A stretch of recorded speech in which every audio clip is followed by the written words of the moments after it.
Order. Huh. Ladies and gentlemen, please be seated. Sound. Order arms and parade rest.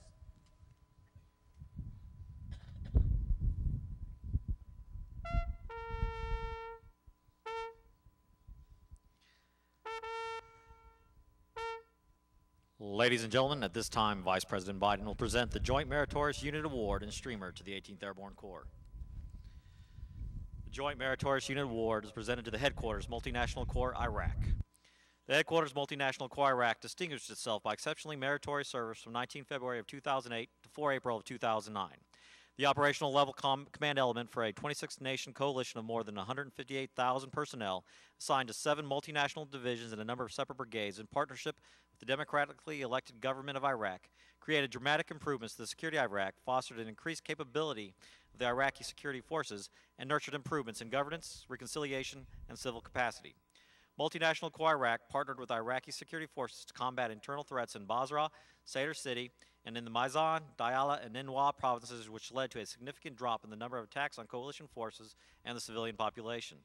As part of a larger policy of reconciliation, Multinational Corps Iraq developed programs which transferred control of the Sons of Iraq, a group of nearly 100,000 Iraqi citizens and former insurgents who turned against al-Qaeda, over to the government of Iraq and then transitioned them to a long-term employment. Stabilization of the security environment allowed the Corps to focus substantial efforts on civil capacity building and providing essential services throughout the provinces. All these efforts and achievements directly contributed to the improved security and quality of life for Iraq. By their exemplary performance, the members of the Headquarters Multinational Corps Iraq have brought great credit upon themselves, their respective services, and the Department of Defense.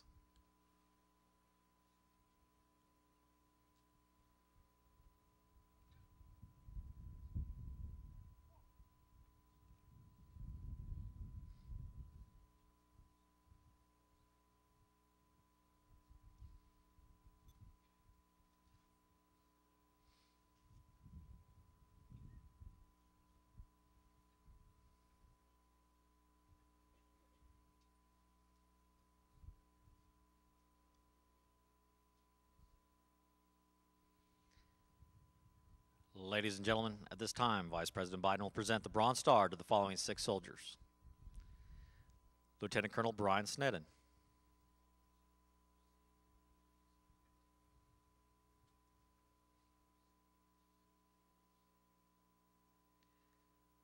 Major Lisa Garcia.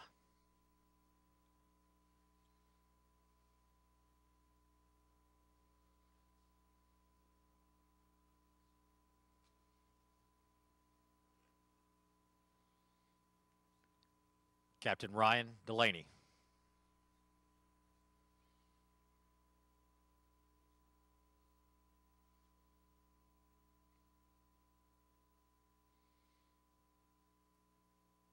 Sergeant Major Nico Williams.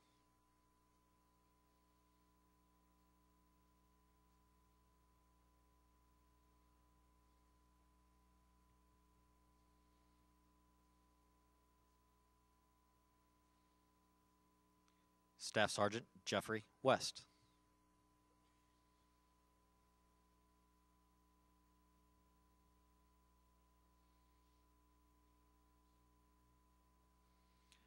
And Sergeant Mark Sizzler.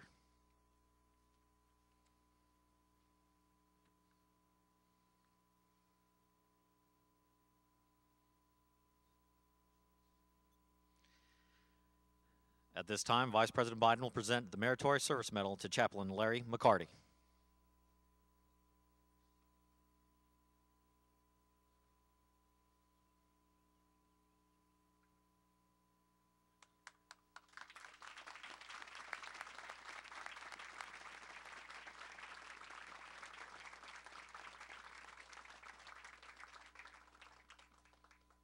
And so, ladies and gentlemen, without further delay, please allow me to introduce the 47th Vice President of the United States, the Honorable Joe Biden.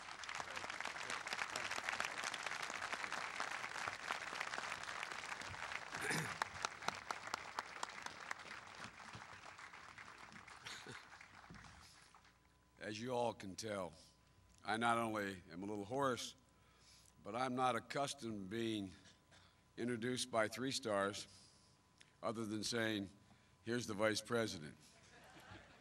I thank you for that gracious introduction, General, and I think I'm actually closer, I'm in the 20s in terms of my visits to the Balkans and all the way through to Afghanistan and every place in between. I committed when I was elected to the United States Senate as a 29-year-old kid that wherever I voted to send a man or a woman, I would go to see how they were doing. And I know you all know it assembled here, but to the press corps assembled and to anyone within the range of my voice or who will read these remarks, I have been incredibly impressed. My only regret, General, is when I've traveled to Pristina or to Birchko or to up into the Konar Valley in Afghanistan or where you and I last hung out in Iraq.